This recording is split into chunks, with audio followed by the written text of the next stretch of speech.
Cet été, on est retourné en France voir la famille dans les Alpes et on en a profité pour faire un peu de vélo de montagne. On avait le souvenir des beaux paysages des Alpes et on se demandait comment les sentiers avaient évolué.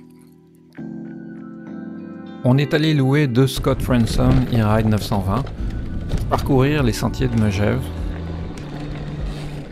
Il y avait eu de gros orages la veille au soir et tout était pas mal détrempé.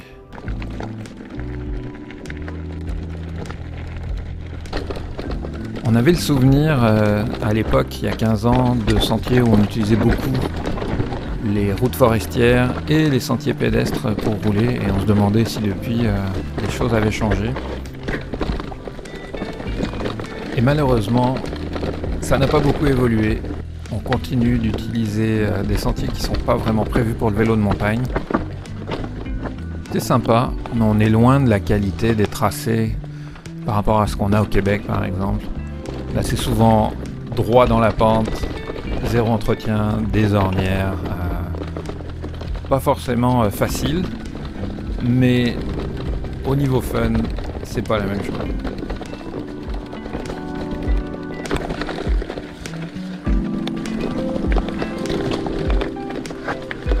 Wow. Ouais, ça c'est quelque chose qu'on n'a pas ici, c'est de l'ardoise. Et quand c'est mouillé avec un peu de boue, ça glisse énormément.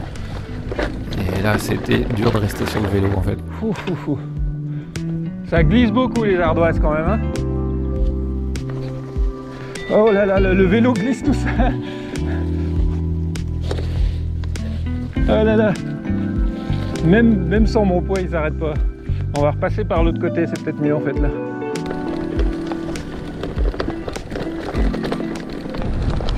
Par contre, un point positif, c'est que les sentiers sont gratuits.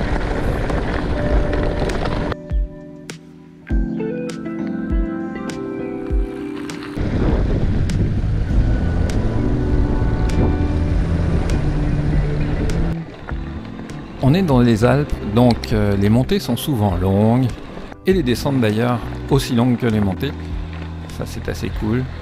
Je dirais que c'est un peu le paradis du e-bike, parce que on fait vite beaucoup de dénivelé. En l'occurrence pour cette sortie, on a fait plus de 2000 mètres de dénivelé positif.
Les sentiers qu'on a empruntés étaient côté noir en France, ce qui correspond à du double diamant ici.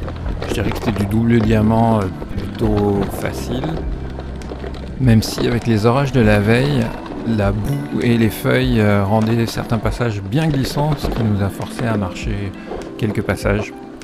Sinon, la difficulté, c'est principalement la pente et puis les ornières.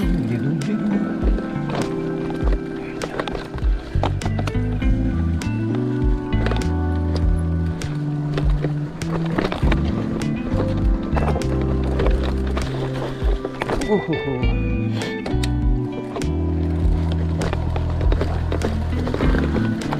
Wow. Ok, c'était peut-être pas une bonne idée.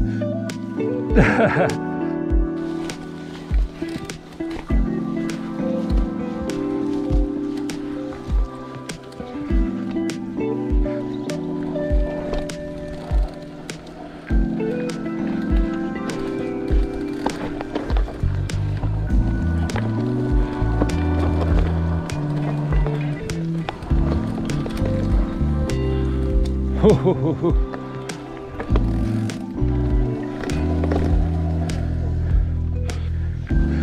Feuille plus bout, ça marche moyen.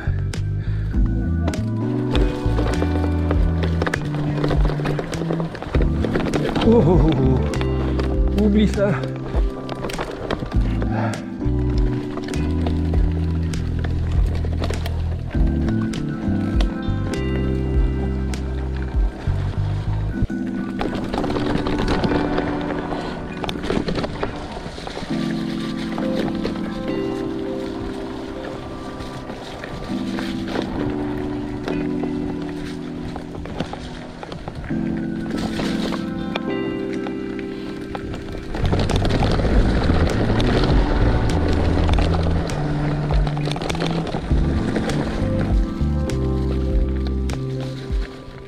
À noter pour ceux que ça intéresse, voilà quelques impressions sur le Scott Ransom qu'on avait loué. C'est un gros vélo par rapport à celui qu'on a. Nous on a un Orcosite VLT première génération 27,5 qui est beaucoup plus court, plus agile, un peu moins de débattement aussi. Ça c'est vraiment un vélo typé enduro avec 170 à l'avant et à l'arrière je crois. Et ça se sent, c'est-à-dire que déjà il est plus lourd. Il est plus long aussi, 29 pouces oblige je pense, plus slack, et le vélo est fait pour aller vite, tout droit, absorber des gros impacts, mais c'est moins actif, c'est moins agréable on trouve que notre Norco en 27,5. Donc on changera pas. Une des choses qu'on n'a pas trop apprécié finalement c'est le moteur Bosch, même si beaucoup de gens en disent du bien. On n'a pas aimé, c'est les à-coups qu'il donne, le côté un peu moins subtil dans la façon dont il délivre la puissance. On peut faire le Shimano pour ça, qui est plus doux, je dirais, plus facile à contrôler. Là, il y a des fois où on démarre et puis ouf, c'est comme si le moteur décidait de nous mettre un coup de raquette dans les fesses, mais au niveau contrôle, c'est moins agréable. Pour cette randonnée qu'on avait prévue assez longue, on le savait, on s'était mis en mode tour pour pas trop se fatiguer. Et 47 km plus tard et 2000 mètres de dénivelé positif, la batterie était vide. En fait, on est arrivé pour rendre le vélo à la shop et moi, il me restait genre 2 km d'autonomie et Isabelle, sa batterie était à plat. Elle a pédalé les 2 derniers kilomètres sans assistance.